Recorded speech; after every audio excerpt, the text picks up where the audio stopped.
Hello, this is Chris at Autobahn BMW. I'll be the certified technician looking over your vehicle today.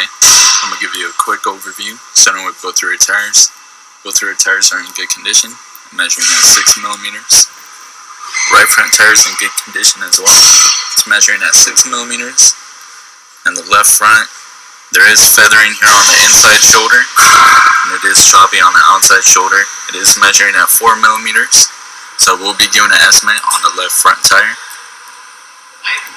And onto the top of our engine, I did find the coolant below the minimum, and there is some discoloring. I will be topping this off, but I do recommend a coolant flush. On your drive belt, it is beginning to show cracks. Here you can see your belt, it is beginning to show cracks, so I am going to give an estimate on the drive belt. And there is an active oil leak at your valve cover, so I will be giving an estimate on the valve cover gasket. Now your advisor will follow up with you. Thanks for choosing Autobahn, and have a great day.